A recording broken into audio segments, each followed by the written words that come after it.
Hey everyone, welcome to Smash Trivia. I'm your host, Smash Trivia John. You can find me on Twitter, Facebook, YouTube, Twitch, and Instagram by searching Smash Trivia to follow everything happening with me. I'll be the one with the big old green head in the profile picture. I'm so excited to get into this. This is the Gamma Analysis. Basically, in this series, I'm going to review everything Hulk, all the movies and TV shows, and maybe at some point I could get into comics, but that's a while off. Hope you enjoy. Smash Trivia presents the Gamma Analysis. I want to ask everyone listening if they could please do something for me. Please share the hell out of this podcast with all your friends, because I really want to get the Gamma Analysis to be big enough that by the time She-Hulk comes out, maybe I could become press and either get the first episode early, or be invited to premiere, or even just get one of the press goodie bags. For this episode, I'm going to review the third episode of the 80s Incredible Hulk animated series. Our co-host today, as always with these 80s episodes, is Rob from the Weekly Meat the Weekly Meat podcast. How you doing, Rob? I am doing fantastic. How are you doing? I'm doing good. So, Great. as I always have, I have a trivia question for you. In the comics, what mutant did Hulk become the Horseman of War for? That would be Apocalypse. Alright. Well, I will reveal if you got the answer correct later in the show. So, the podcast that I want to shout out this week on the episode... Oh, it's not actually a podcast.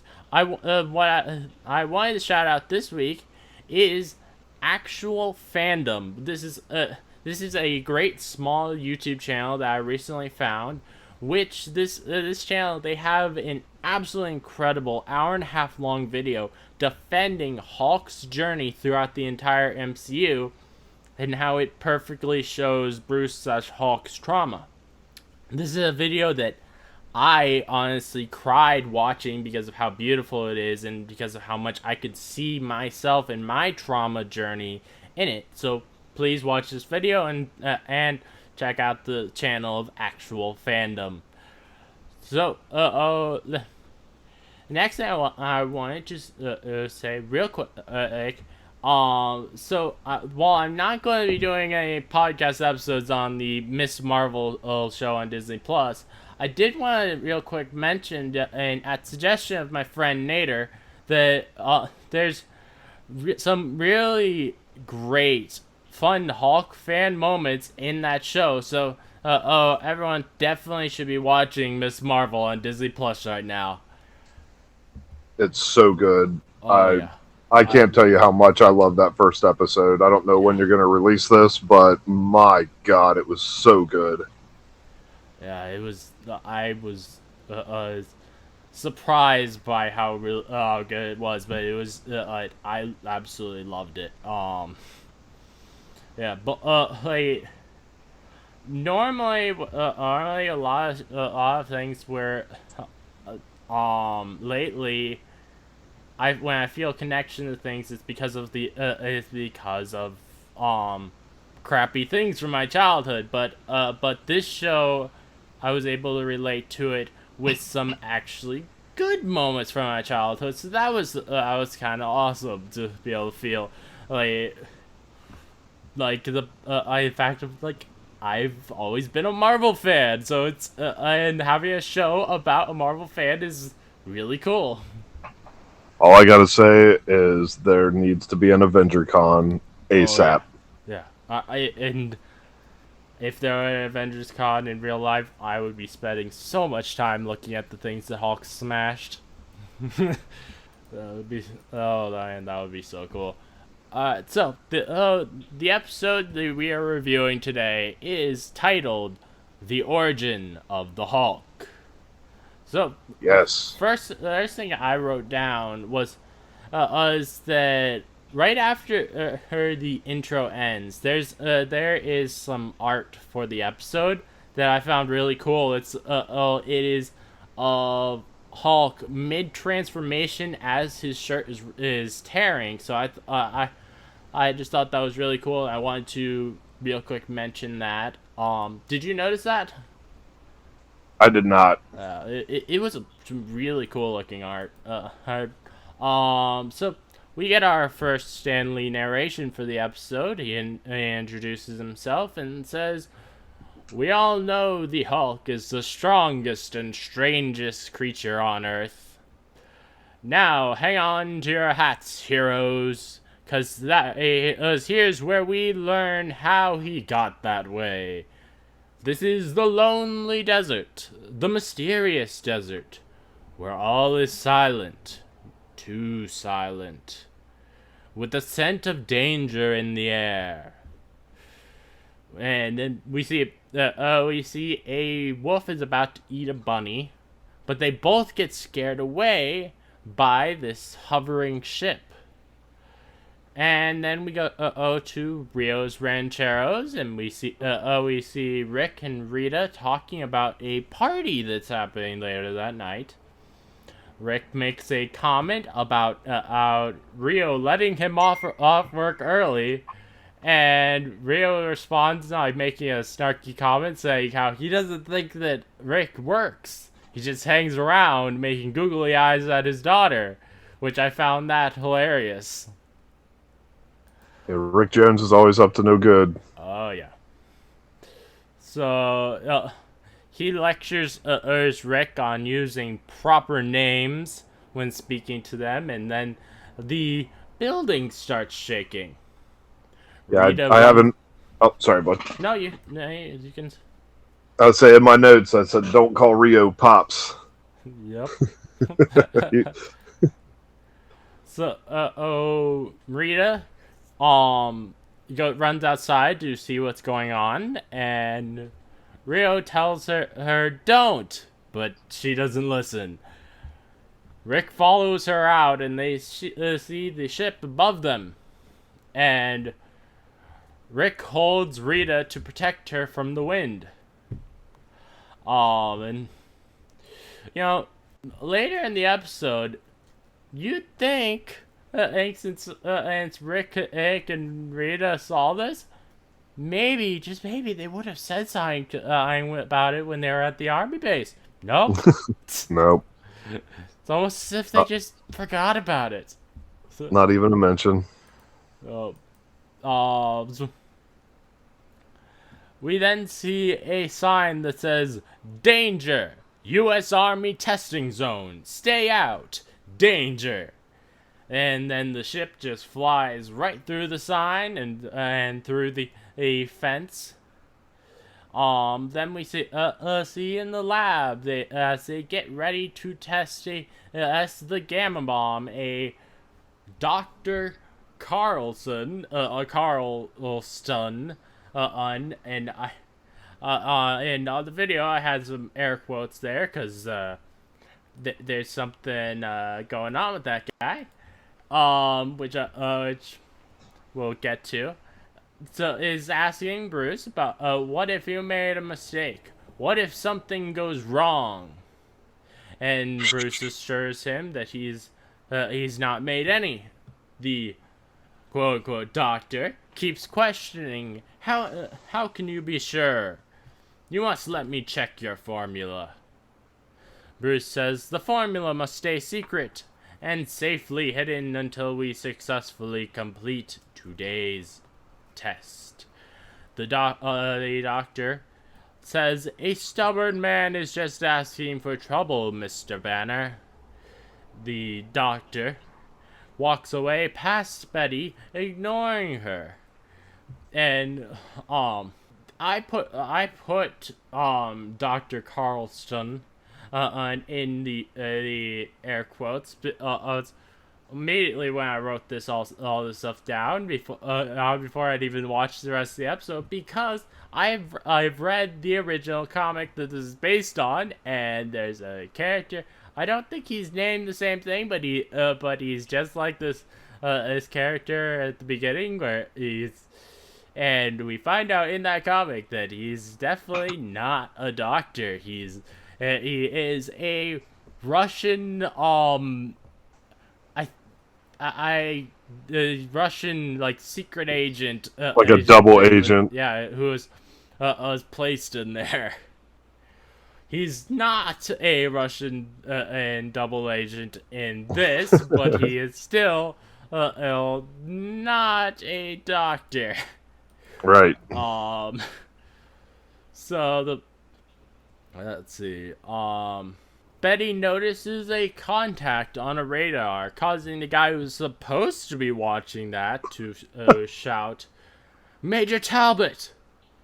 Talbot comes over and says, "I think it's coming in law." Not quite sure what that means, but he then tells him, "Great work, soldier."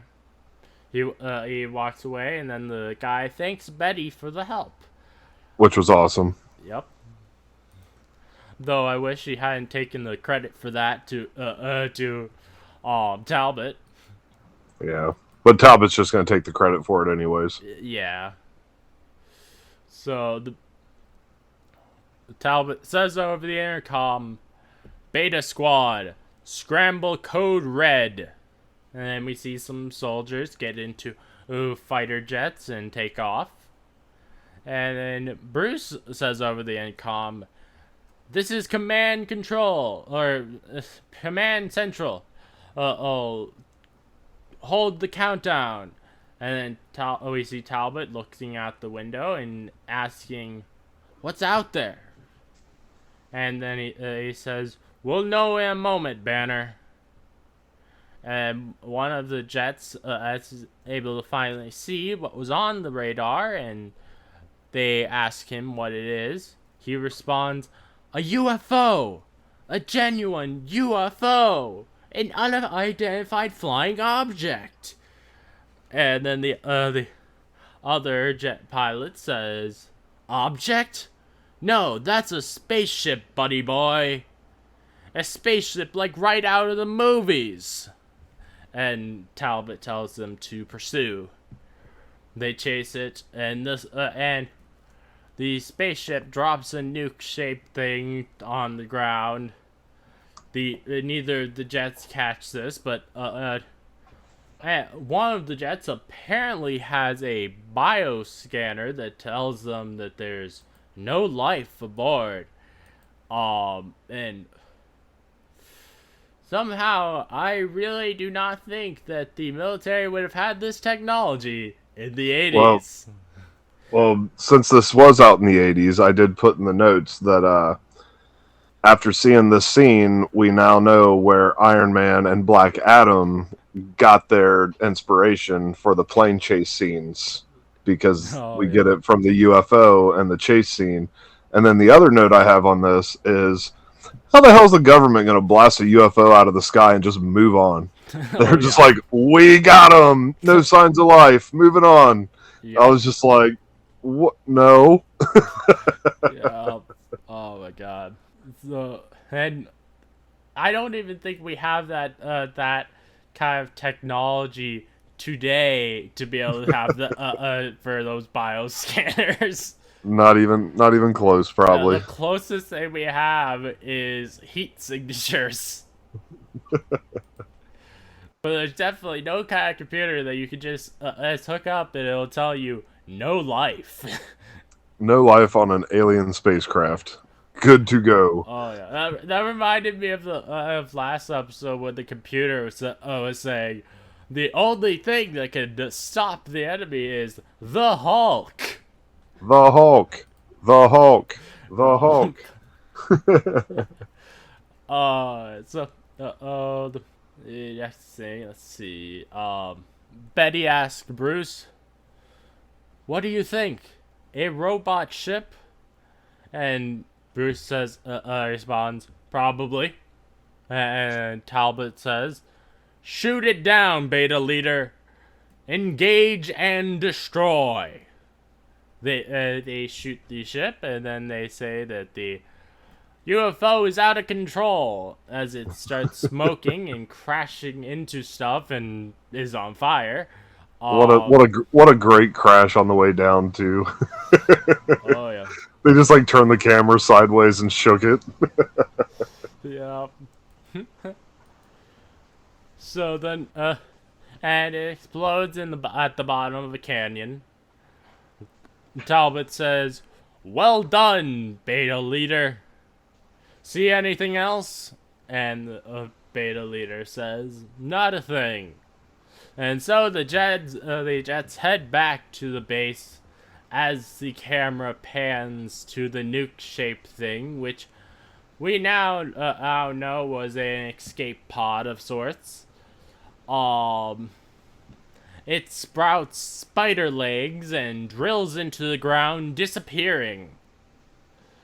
And then we back at the base, we hear 15 minutes holding on the countdown. General Time. Ross what? So it's time. Oh yeah. So General Ross shouts, "Holding! Holding!" Dr. Carlton tells me this is the third time you've delayed it today. You turning chicken? Betty says, "Daddy, that's outrageous." And she puts her hands in the air. She says, as a member of the scientific team responsible for this test, I can vouch for every one of Dr. Banner's safety precautions. And General Ross says, "Easy, darling. I'm just, making sure my future son-in-law is not too overcautious." Betty responds, "Just because he's not in the army doesn't mean he's a wimp. Bruce is one of the top physicists in the country. And today he's in charge of a very dangerous test, and I love him." What a weird proclamation of love. Yeah, it's like, what is saying that I love him have to do with anything right now?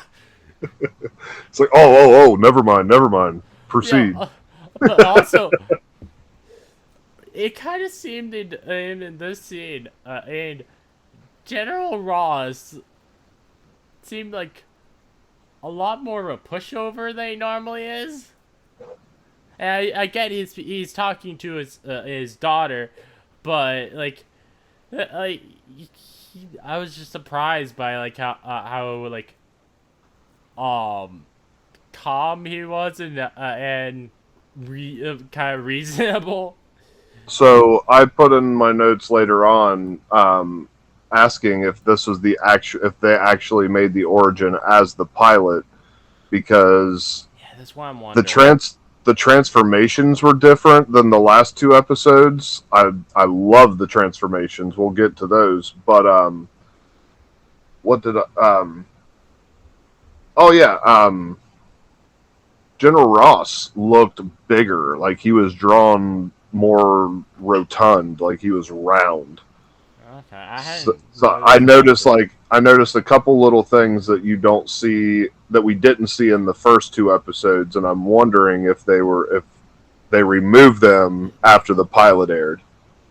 Yeah, it's the interesting thing here. So, yeah, I definitely can agree with you. This feels like it should be the pilot episode, but you also have the thing as well. Last episode, like how Hulk sounded more like Hulk than he did in the pilot, and we were talking about how most likely it's because because he got into his groove after having done the pilot, the actor. But if this was supposed to be the pilot, then what was the situation with that episode? Right. Unless they filmed both did this episode and that episode, and then did the rest of the series, because I noticed as well, Hulk's voice in this episode does not sound the same as he did last episode. Yeah, he says it significantly less than he normally does in the other two episodes. I think he sounded more similar than or similar to how he sounded in the first episode in this episode than he did to how he sounded in last episode. Yep. So, what I'm currently thinking is that they probably made both this episode and the first episode, and then went back months later to the rest. Agreed. which is it's weird to me that they chose us to not make this be the pilot episode, because it definitely makes this episode feel weird and out of order. Unless I don't know how 80s TV scheduling goes. Maybe it was set to be the first episode and they missed like the premiere window, so they just started like at the week they were supposed to be at week 3 or whatever, and just went from there and then slid the origin in at another spot. But yeah, it's I've never. I mean, he's an established character. Everybody knows the story of the Hulk, even in the 80s. Mm-hmm. But it was always really strange to know that this was the third episode. Oh yeah, just like watching this, it kind of felt weird that weird is being the third episode out, and when like it doesn't like it's obviously unlike the other episodes, it's not following up from them, it's before them, so it's just like okay. Yeah. Like Rick and Bruce don't know each other. Yep. Betty doesn't know who Rick is. It was really. I mean, imagine being a kid that was really excited to see the Incredible Hulk cartoon. He watches the first 2 episodes and then he sits down to watch the third, and he's just thrown for a loop because he's back at the start. Back at start. Yeah. Also, another thing, later in the episode when Betty does meet Rick, she like really quickly it's almost as if they've known each other forever. Yep. There's like no development of her being like, maybe I shouldn't trust this person or something. She's just immediately like, all right, I'll listen to everything you say. Yeah, I'm in. Oh man. So next thing I have is General Ross says, "Men usually speak for themselves, Banner." And Bruce responds, "Oh, I think she did just fine, Dad." And General Ross growls at this, which I found hilarious. Yeah, it's funny that he calls General Ross Dad, and Rio doesn't want to be called Pops in the same episode. I'm like, they're both pushing buttons. Yep. No. Ross says, "Yes, well, let's get on with it." And Bruce walks back to his station and says over the intercom, "Countdown resumes. Time till gamma detonation, 15 minutes. We then see a Rick working on his truck, and he says, 7:15. Rita is gonna kill me. This has gotta do it. He then gets into the truck and drives out of the garage, but a part falls off. And then Rick, being a dumbass, he says, "I don't have time to go around the base. There's a hole in the fence. I'll just go right through. This will save 20 minutes. I don't think that is a very smart thing to do. The military, even if this weren't the testing area, they would not take too kindly to you doing that." Right. We find out that he went through the same hole that the spaceship broke through, which takes you to the testing zone. Back at the base, Dr. Carlston tells Bruce, I would feel more secure if you showed me your formula. And Bruce says, it's safely hidden away at my place, and it will stay secret till... Oh no! And as Bruce sees this red truck driving into the test zone, and someone asks Bruce, "What now?" And Bruce responds, "He stopped." We hear T-minus 2 minutes. And Bruce starts running out there, telling Dr. Carlston to hold the countdown. Bruce starts driving to Rick. We see Dr. Carlston start the process to delay, but he stops. He tells another scientist to continue the countdown. And then as Bruce gets to Rick, we hear T-minus 1 minute. Rick is working on his truck, and Bruce tells Rick to get in. Back at the base, we hear T-minus 30 seconds. Betty walks up behind Dr. Carlston and asks, "Where's Bruce?" And Dr. Carlston turns to her, just smiling. Bruce runs up to Rick, who tells him, "I know I'm not supposed to be here, but be cool. I'll get this fixed in a jiffy." We hear countdown from 10. That Bruce grabs him, saying, "You don't understand, son. You're holding up a... ...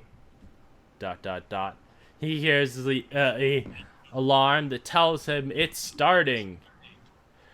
Bruce shouts, "The ditch!"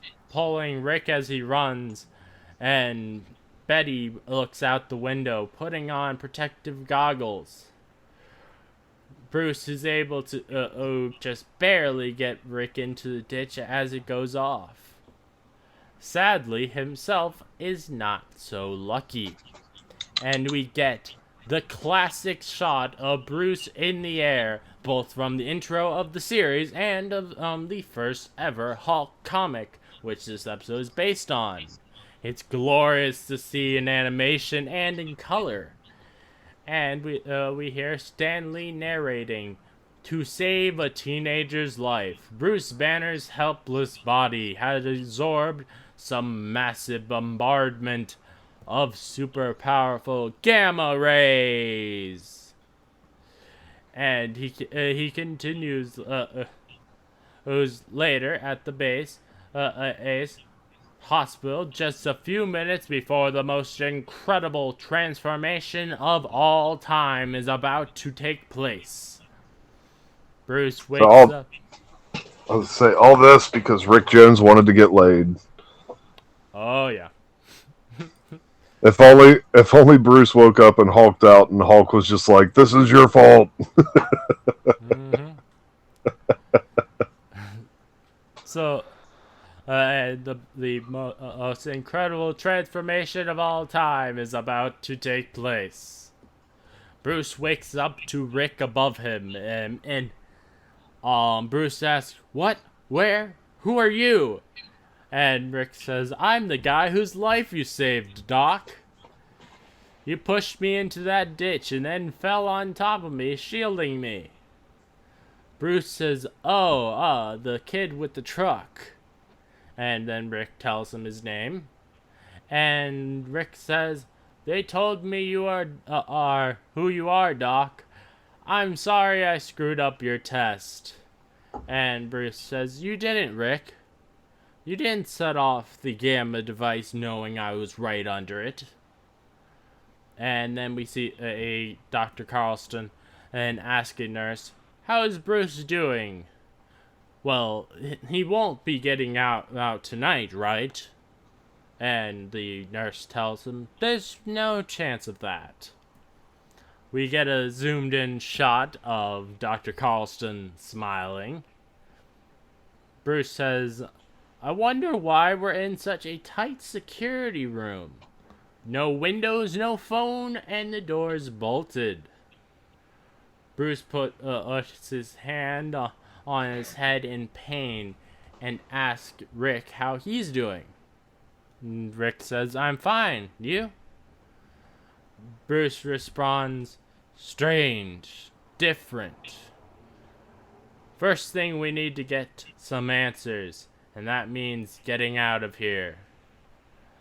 Bruce starts banging on the door, trying to get someone to open it. And then we see a Betty talking to the doctor, trying to find out how Bruce is doing and when she can see him. We see Dr. Carlston calling the space pod that is in the ground to tell the person on board that he's gonna check Banner's house for the formula. Bruce keeps banging on the door, and Rick tells him to take it easy.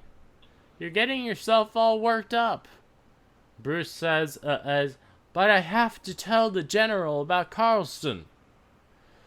And then something starts happening to Bruce. He's in immense pain. His shirt starts ripping as he gets bigger. And as he turns green, finishing his first Hulk transformation, we hear Stan Lee say, Bruce Banner's rage and frustration finally trigger the powerful gamma rays in his body, causing the world's most fantastic transformation, as the Incredible Hulk is born. And Rick then tells Hulk, Doc! Wait, you're not Doc, are you? Hulk turns to stare at him, and Rick says, that's what I said, you're not Doc. You're bigger and stronger. And then Hulk picks up the bed and throws it, breaking the door only a tiny bit. And then Rick says, much stronger, as Hulk retreats against a wall. Rick tells Hulk, you're scared. Trust me, no one's gonna mess with you. I know what I'm talking about. Hulk runs jumping over Rick and breaks through the door. Rick follows him.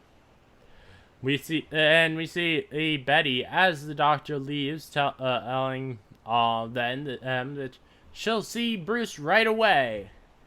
And then we see Hulk in a hallway as a soldier sees this, who hides behind a wall and calls for help. Which I thought was kind of funny. You see him hide behind that wall.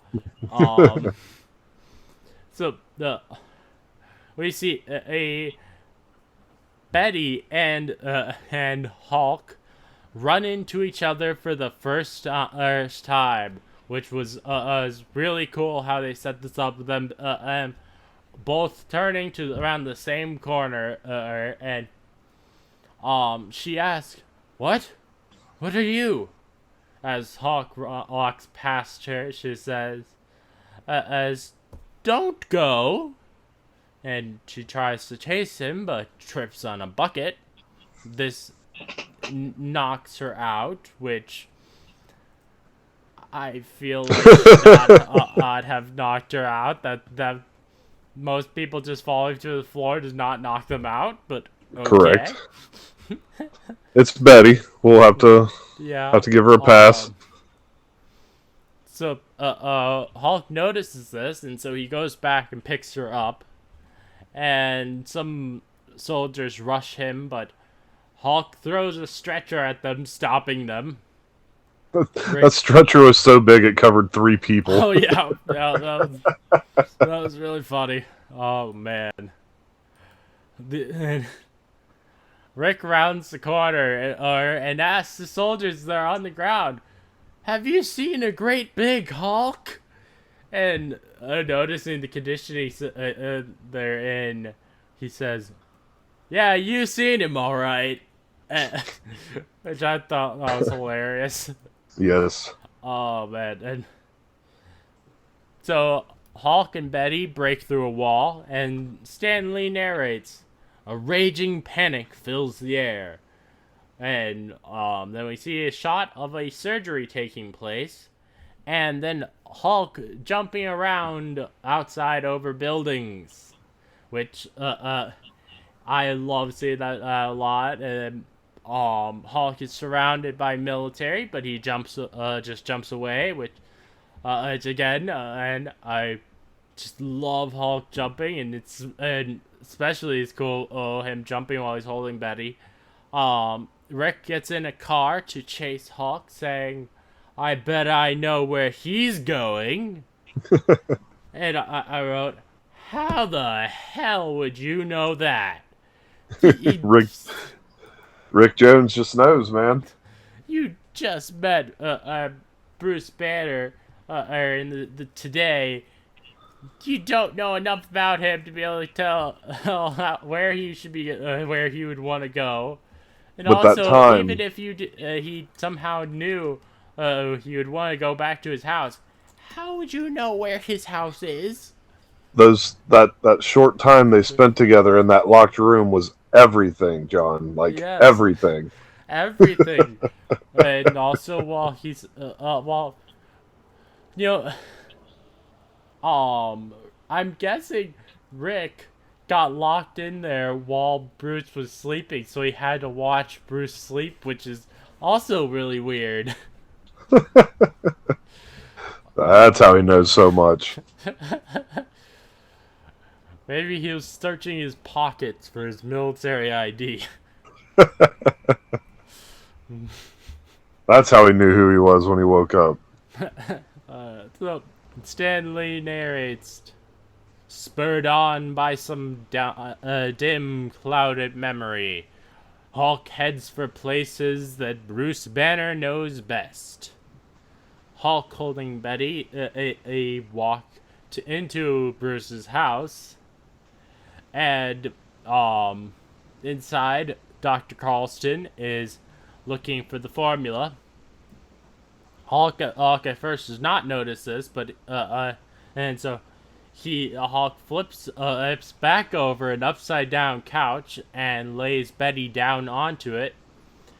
Hulk tilts his head and starts to smile, looking at her. Yeah. Aw. He likes her. Which reminds me of how of what the '70s Hulk does whenever he sees any female that's unconscious. Yes. Oh, man. It's a little bit of a weird thing, but I guess it's cute. It's a Hulk thing. Oh yes. So let's see.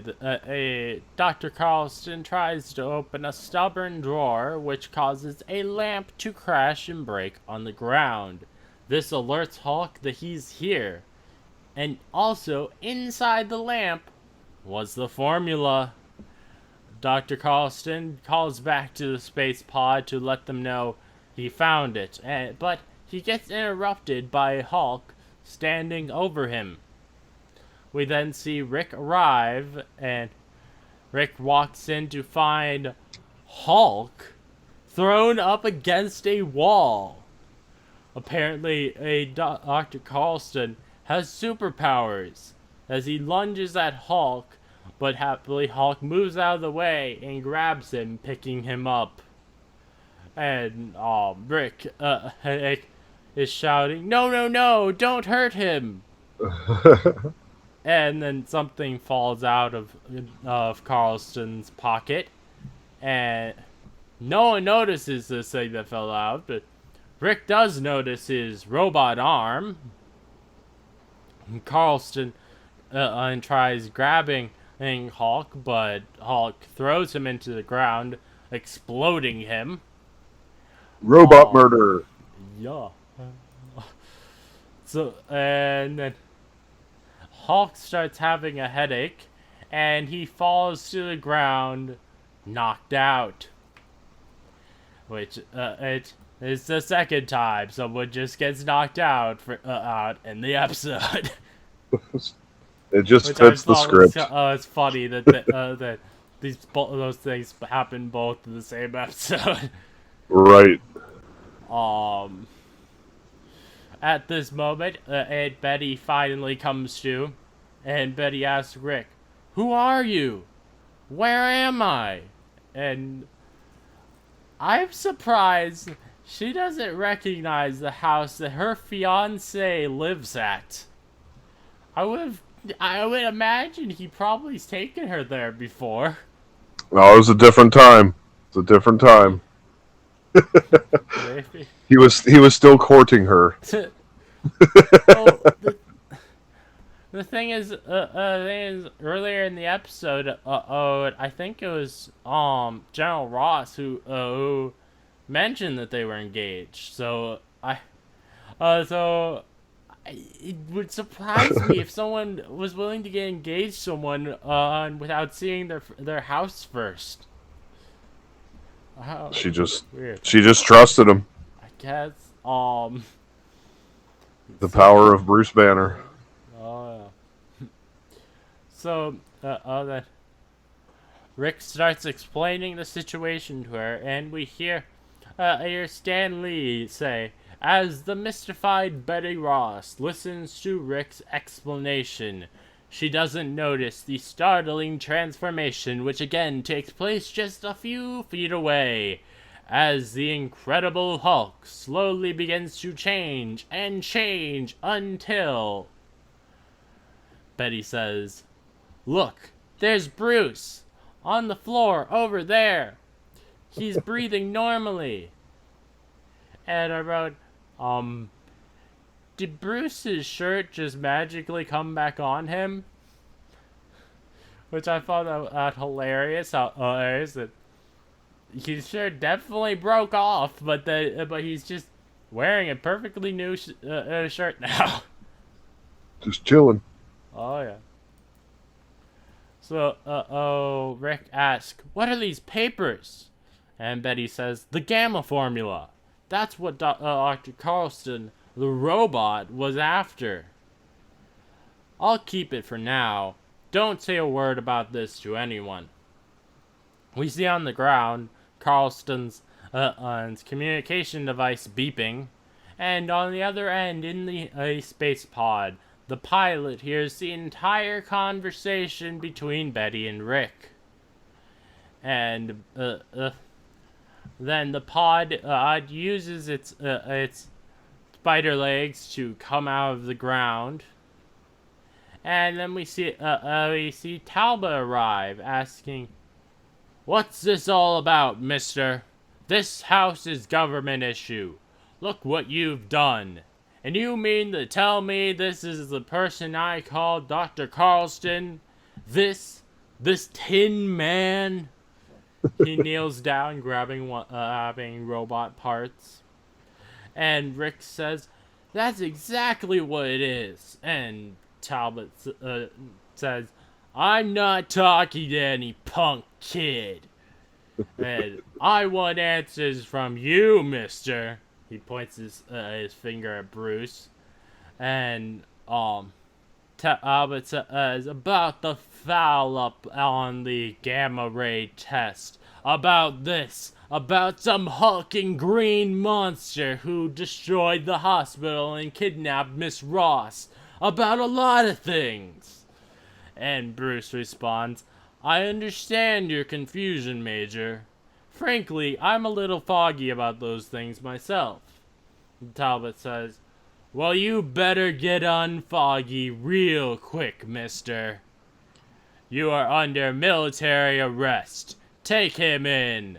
And Betty responds, "Major Talbot, I'll have my father get him out in an hour, and put you in for exceeding your authority." And Bruce says, "Take it easy, Betty. It's okay. Till I can sort things out, maybe a jail cell is the best thing for me. As long as you're alright." And Bruce is taken away. That was the most authority we'll probably see from Talbot in the entire series. Probably. Like real authority, not just being a doofus with authority.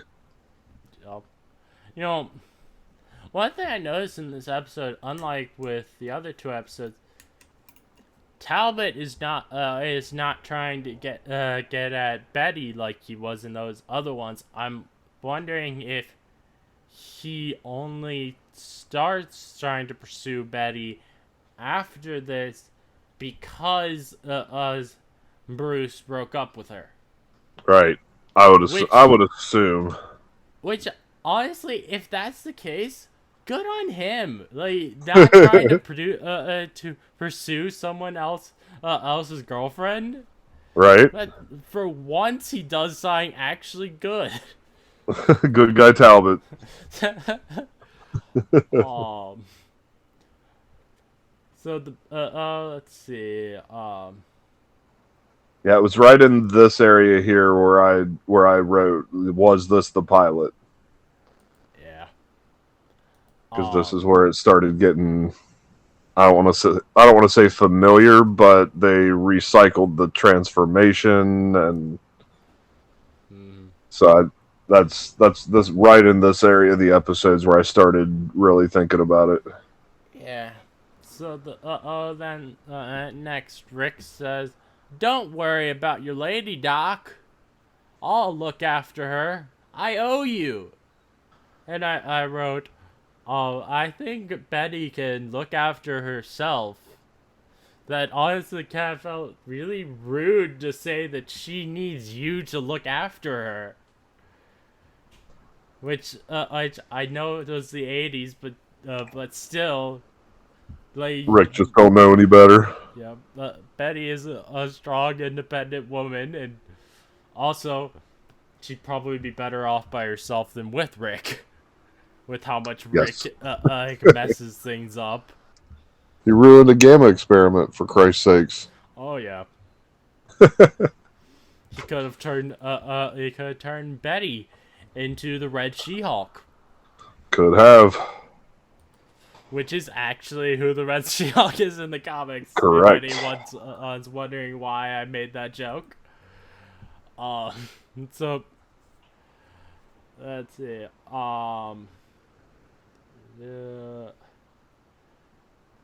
So the next thing I was Talbot says, "You look after yourself, punk. I'm giving you 5 minutes to get off this post." And then we see Bruce get it put in the back of a truck and taken away. And then as Betty and Rick go back inside, we see the pod over the house briefly. Betty tells him, "I'll get the formula, and then we'll drive to my father's and put an end to this."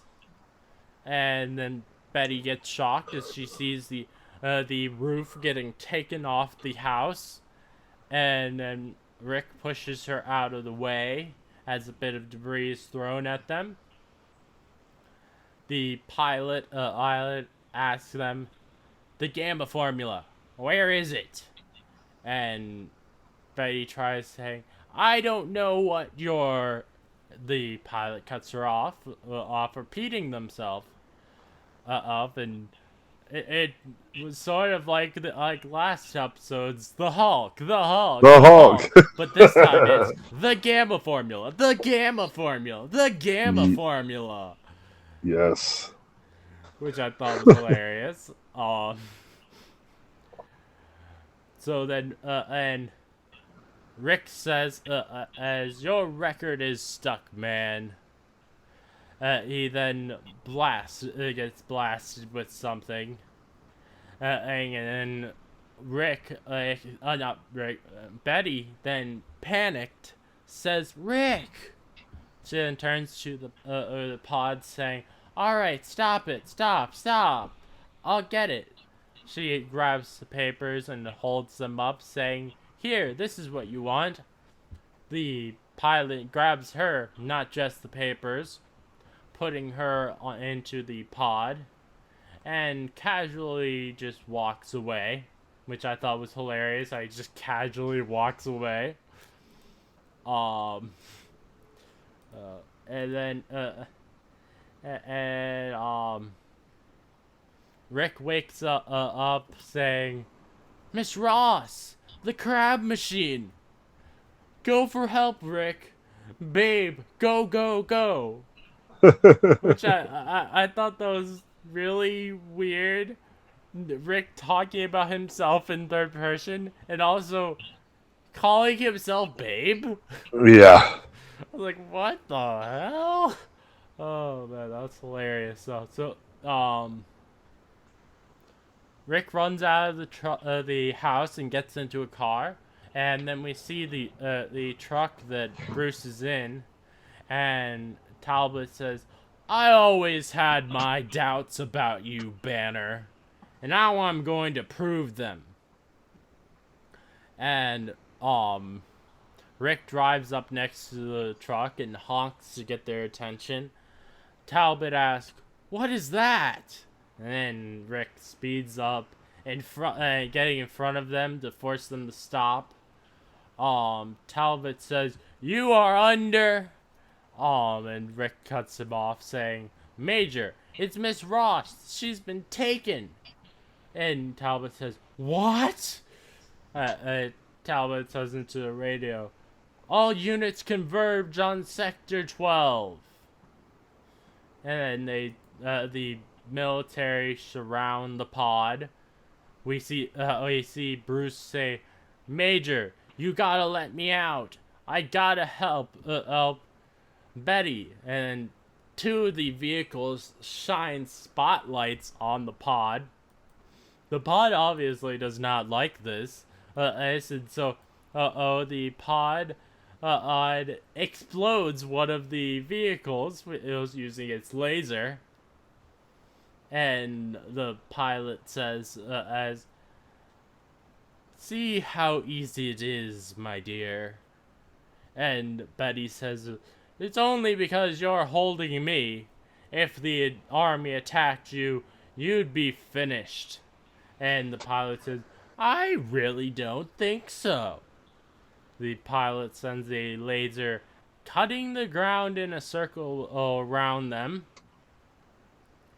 The pilot turns his chair around, giving us finally our first look at him in full. He is a robot bug-looking creature, which was interesting.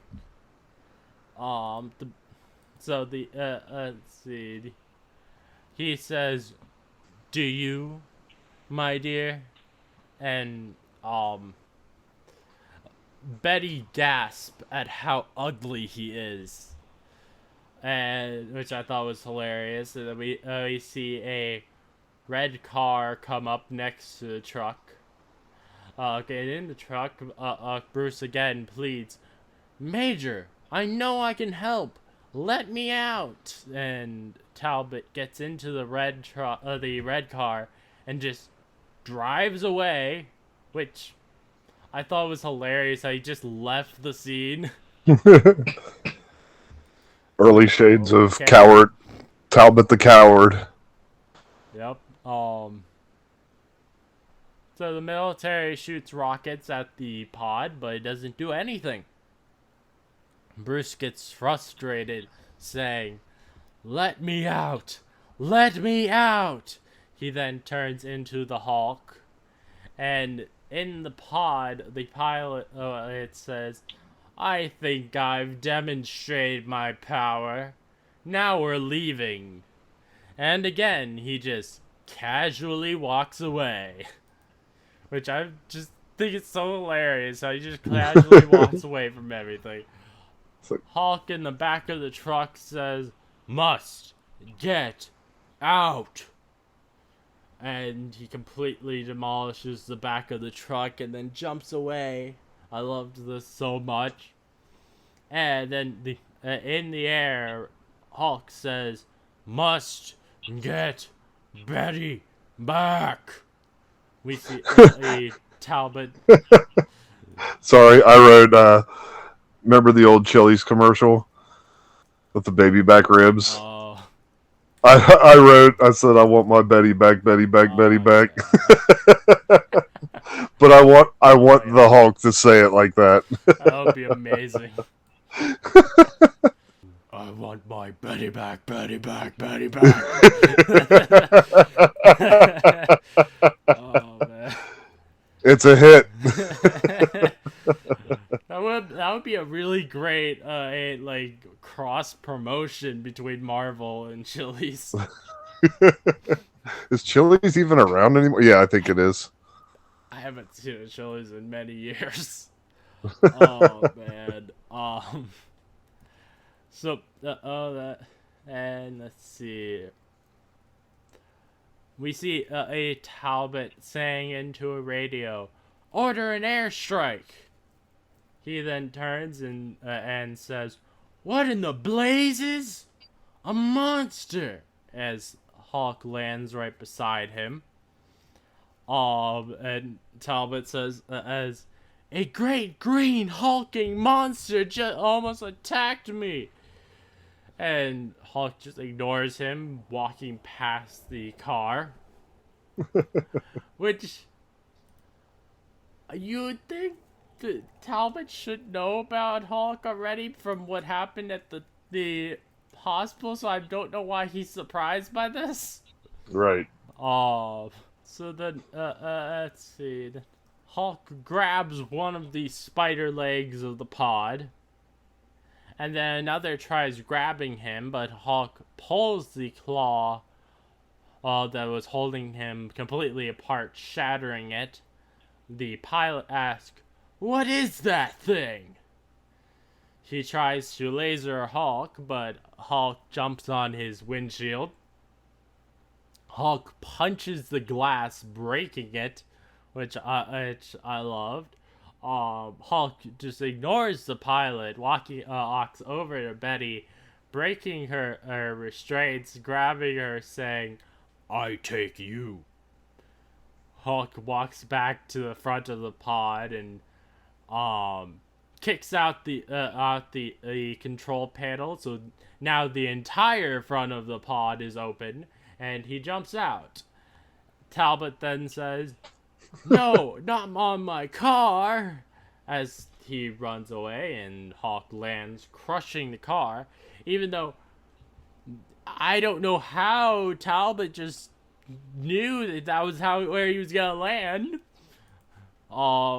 Talbot must be really good at geometry or momentum sciences to figure that out. Yeah, all I wrote was, I said, "Screw your car, Talbot," but I didn't write screw. We'll keep it PG tonight. Hey, I don't care if you curse on my podcast. I have it set as mature for a reason. All right, well, fuck your car, Glenn Talbot. Hell yeah. Or fuck yeah. So,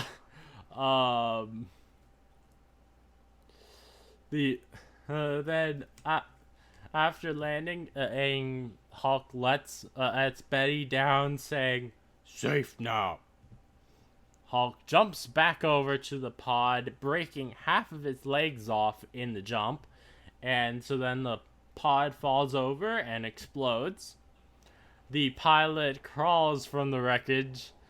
Hulk grabs him over his head and throws him into the ground, exploding him. And the pilot's head, which is the only thing left of him, says, "This is number 1. Activating robot destruction. Goodbye, Earth. We will return." The head disintegrates, and Hulk just says, "Good." Obviously, Hulk is looking forward to them trying to attack him again. Yes. Now, you've watched this whole series. Is there any episodes where this race comes back in the show, or is it just this episode? So that as a meaningless threat. We get a one-off. We got a Marvel villain. Are there any episodes that bring back characters from previous episodes or previous villains from episodes? I think we get another Doc Ock. Okay. I think that's about it. Okay. Interesting. The military tries to fire at Hulk, but he jumps away. And Talbot says, "If I ever see you again, you monstrous Hulk, I'll get you. You Hulk!" It fades black. Which I just found that hilarious, how he he couldn't figure out what to call him, so you just had to keep saying you before or landing on Hulk. Yeah, it was very childish, Glenn. Yep. Grow up. next shot, we see a Bruce walking in the desert as Rick pulls up. And Bruce tells him, "Do yourself a favor, Rick. Stay as far from me as you can for your own safety." And Rick responds, "Can't do that, Buck. It's my fault that this happened." And Bruce responds, "Till I can find a cure for this monster inside of me, nobody near me can be safe. And nobody must know that the monster is me." Rick responds, "I know. And that's gotta be some kind of help, huh?" Which I don't know what exactly Rick meant by this sentence, but okay. Right. And as Bruce gets into the car, he says, "I only hope you know what you're in for, Rick." And they drive off. So I love this episode a lot. Just like you, I wish this was the first episode and not the third one, because it definitely does feel weird because we've already had multiple episodes with him already Hulk. I do wish they used the original comics villain, but I don't mind this robot pilot named Number One. Yeah, we were in the Cold War in the '80s, and they didn't want to upset any Russians. Yeah. That makes sense. But yeah, second favorite origin of all time. Spider-Man's number one always. But we've seen the origin of Spider-Man how many damn times in media. We rarely get a Hulk origin, especially one that's so close to the comics accurate. Oh yeah, I don't think there's definitely never been a single live action one that's exactly like the comic. I will say that Miss Marvel is the closest, minus the acquisition of powers. I made like a Hulk origin that's Hulk, yeah. I don't think I think there's Right. probably other heroes that have been exactly like the comics, but not the Hulk. Okay, yeah, you're definitely right about that. Which kind of saddens me because I think that would be a nice to be able to see, but they haven't ever tried doing something like that. So for once, I actually did find some trivia from this episode on IMDb. Whoa!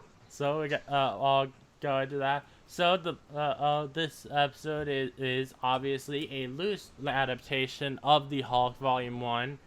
Though in this version of the Hulk's origin story, the Gargoyle, which is the villain that was in that, is replaced by the Silver Alien Robot Number 1. And then the next one is that Star Wars is mentioned by Rick Jones when he spots the spaceship over Rio's Rancheros at the beginning of the episode, which is cool that for them to mention. Which it makes sense since like this would have been like very much at the height of Star Wars' popularity in the 80s. Yes, it's still popular today, probably more so than back then, but but it was like all fresh stuff back then, so it makes sense that they would have made reference to that. And then the next one is in the film Mr. Mom, one of the characters is watching this Hulk episode on a TV, which I think is really cool. But yeah, apparently they are.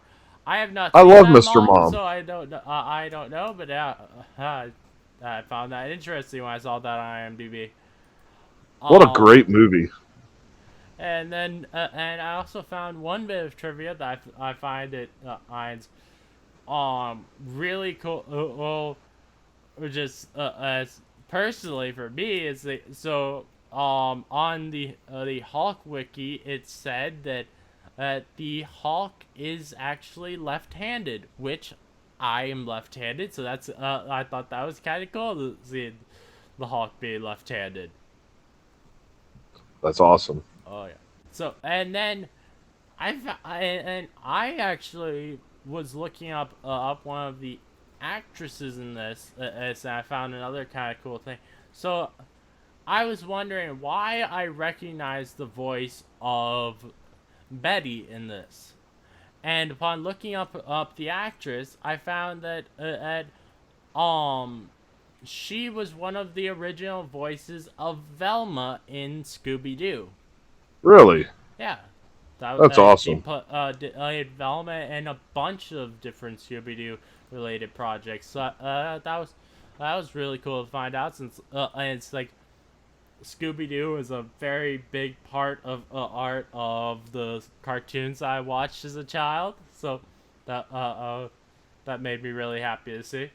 Um, Alright, so the answer to the trivia question from earlier, you got it correct. It was Apocalypse. Abin Sur. Uh, Yes. so, is there any final words you'd like to say before I end off this podcast? Praise Stan Lee. I can't. We've talked about it. We're on a third episode. I can't tell you how much that narration takes me back to being a little kid watching these episodes, or just like I got to meet him twice, and that voice just it resonates through my body. Like that is the voice of childhood. Yeah, that That's is definitely one celebrity where I it does sadden me I never got the chance to meet him. So that would so yeah, and I even though I don't have that nostalgia from childhood of the Stan Lee stuff, I definitely am taken back to hearing his voice, because it's such a unique voice, and honestly it's so just so nice to hear again and hear like new stuff from his voice that I've never heard before. yeah. Because That I've is never that is watched this show before. yeah. You get to hear it all for the first time, and that's super cool. Oh yeah, it quite powerful. Probably the best thing. Oh, that's where I can say for it. Like I, I, I write down everything that he says in episodes, but episodes, just because it's all such great stuff. But I know that I don't do it justice. Say it myself. And not it being Stan Lee saying them. Nobody can. Yeah, no. But yeah, But that's I do want to always mention all of it because it's just all so good. yeah. And He's literally steering the episode, and it's his creation, and it's and so cool. with how those narrates the dialogue scenes, I feel like Stanley probably wrote those himself, and not just some writers from the show. Right. Because it doesn't feel like the rest of the dialogue from the show. Yep. It's like he sat and watched it, and then they asked him to fill in the blanks. And, I think I've mentioned this on the podcast before, but I wish that they had on Marvel movies, their DVDs, since like a lot of them have director commentaries. It would have been so cool to have Stan Lee commentaries of movies. Right. That would have been amazing. Some of the movies though. So I would say he would show up to the premieres for the movies and the properties, but the way his eyesight and everything was, I don't think he actually sat and watched all the movies, which really sucks for him because of how late in the Maybe game they not. started making them. Yeah, maybe not like some of the last ones before he passed, but like maybe at least some of the ones like in the early 2000s, like Yeah, when his eyesight wasn't so bad, and I think the he would original have. Spider-Man. Yeah, I think he if they had asked him to do that, he would have gladly done that. He would have loved being able Yep. to do that. Um, and I think and like though I don't watch any directors' commentaries of films, that is something I would watch. Right. I would watch the hell out of Stan Lee reacting to films. Yep. Uh, Yeah. and Oh, it's so great to hear him on these Though, episodes. and though this would have was in a time when he was very close to his death and his eyesight was not good at all. Um, the reaction to Stanley seeing in like Infinity War would have been really cool. Him being see so many Yeah, of his characters on screen in the same film, that would have been so cool. or simply like the first Avengers film where the first time that that six of his characters teamed up together. That would have been amazing. Yeah. What was his cameo in Avengers? His cameo in Avengers was on so there's actually two. One of them was the lead scene in at a outdoor or like restaurant that Captain America was at, and then the one that actually made it in the film was during the news broadcast at the end of the film, where as he was sitting at a table and he said, "Superheroes in New York, give me a break." Right. Oh yeah. Yeah. Were you gonna say something? Oh no, just I was gonna start gushing over Stanley again, and I pulled back. Well, thank you for listening. If you like this gamma analysis, please give a 5-star review on Apple Podcasts or a 5-star rating on Spotify. I'd love to hear your thoughts on the episode, so please let me know. And if you'd like to hear more from me, please subscribe. Many more gamma analyses from me coming, so keep on the lookout. And something I want to ask people listening if they can give me an idea on Twitter. Would you be interested in a Smash Trivia or a Gamma Analysis Patreon? And if so, what would you want on there? So, that's about all I wanted to say before I end this off. So, this again is your host, Smash Trivia John, signing off.